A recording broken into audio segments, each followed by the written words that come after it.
What's up guys, my name is Brandon and welcome back to the channel. In today's video we're going to be going over the unit Leaf and Eevee in Pokemon Masters EX because they are getting a grid starting tomorrow, April 5th, and the grid looks really great. But I wanted to go over the unit just in case people don't have Eevee, if they're not sure exactly what Eevee brings to the table. But before we get into that, if you do enjoy this content, drop a like, comment, subscribe, hit those notifications, and let me know what you think down in the comments below. Okay, so before we get into the sync grid, so Leaf and Eevee, they are a normal type, weak versus fighting, support role. They are going to have EX as well, so maybe a pair that you might want to EX to get, double the sync move buff. And here are the stats.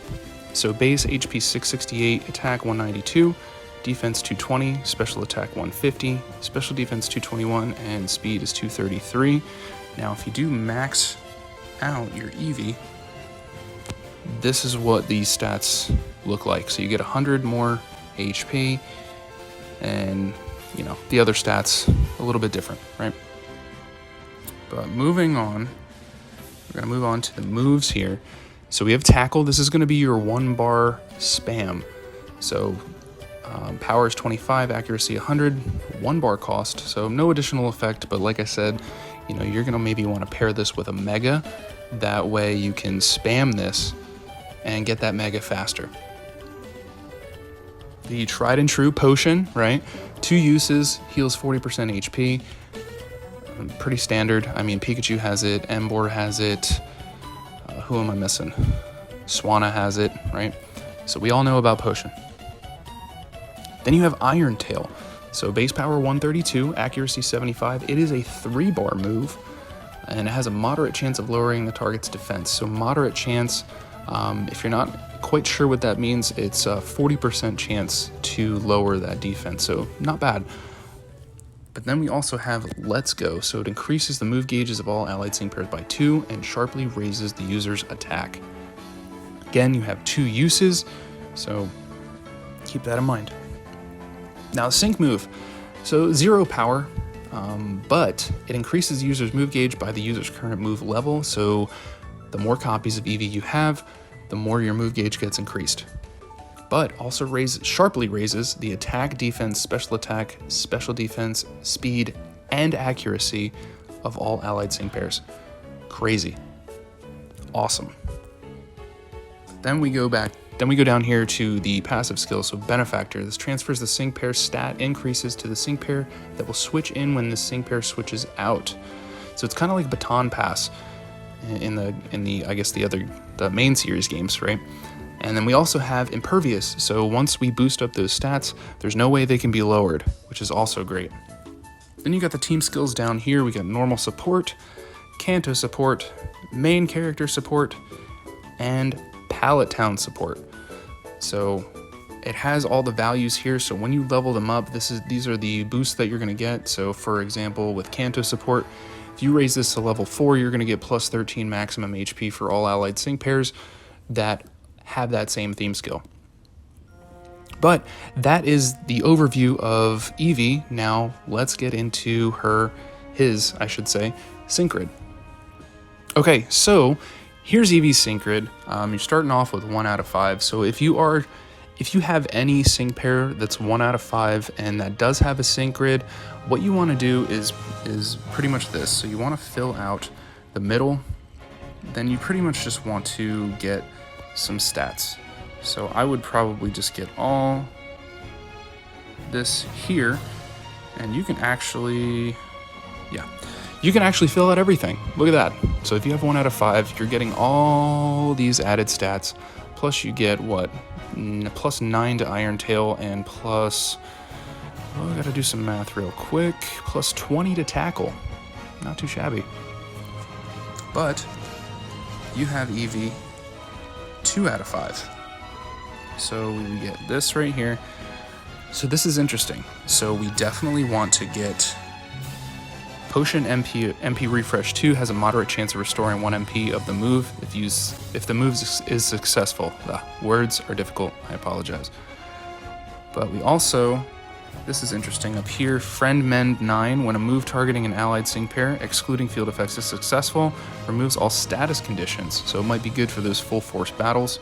But we also have Tackle Staggering up here. Moderate chance of making the target flinch when an attack is successful. Again, that is 40%.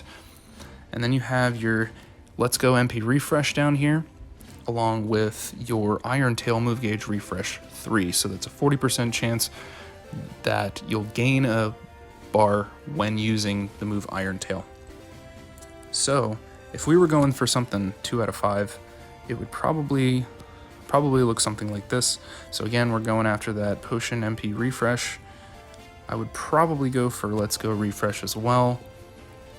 I really don't want to mess with Iron Tail because I have a really big issue with moves that don't hit all the time. When I leave it up to chance like that, it just bothers me. And then we probably go with Staggering, just to make the target flinch. That is probably all I would need, but I'd probably grab Stoic as well, just to maybe get that added defense. You know, it has a small chance, which I'm pretty sure is 20%. And then the rest we can fill out with Special Defense. And if we can get another defense node, we'd probably just go with Attack then. So this is probably what I would go with for 2 out of 5. Thankfully, I say thankfully, but I was kind of upset to get her. In our Champion Iris and Hydreigon video, we ended up getting her 5 out of 5. So perfect. And in that case, if you're like me, and we want to go for 3 out of 5. So what do you get with 3 out of 5? So you have access to Tackle, Move Gauge Refresh 9, which it's not brocking. There we go. So charges the user's move gauge by 1 when a move is successful. It's kind of like Skyla's Grid with Gust. So anytime you use it, you're going to get another gauge. So you use a gauge, you gain a gauge. And then we have up here Iron Tail on a roll, as well as Endurance. Over here on the left, we have Power Flux 5, so the fuller the move gauge, the more this powers up moves. And then we have another Let's Go MP Refresh 2, along with Barricade Buddies, which raises the special defense of all allied sync pairs when a move is successful. We also gain access to Potion Master Healer 2, so increases how much we heal by, I think, 20%. But that's what's added with 3 out of 5. So what we would go with, I definitely still want to get MP refreshes on Potion plus Master Healer. Actually, I'm going to do that. And we're going to go with Adrenaline because when we use our sync move, we definitely want to get the next sync move quicker. And then I'd probably just go up here and get that move gauge refresh on Tackle, as well as the 40% chance to make the target flinch when using Tackle. So you could pair this up with, let's say, Pidgeot is a good example. Has that added bonus when targets are flinching, as well as Summer Steven if you have him. I'm pretty sure he has something on his grid that your damage is increased against targets that are flinching, so might not be a bad idea to pair up Eevee with them. But all in all, Eevee's looking really good. You could also opt in for Recuperation. So Recuperation is going to give you 10% of your HP once you sync, but you're going to definitely have to drop Adrenaline for that. So I'm sure we'll see builds with either Adrenaline or Recuperation. Actually, I might be going Recuperation. So, because that added benefit of, gaining some HP when you sync, it's invaluable, especially when you're doing Battle Villa, especially when you're doing Master Mode. So keep that in mind. But again, looking really good. Can't wait to spend my sync orbs because I'm going to, and I'm going to be testing out Eevee very shortly. But again, if you did enjoy this video, drop a like, comment, subscribe, hit those notifications. Let me know what you think in the comments below. Do you have Eevee 3 out of 5? Are you going to be putting some sync orbs into her grid? And are you going to be trying her out in Battle Villa or Master Mode? Let me know what you think. Again, my name is Brandon. I appreciate you all hanging out with me today. I'll catch you all in the next video.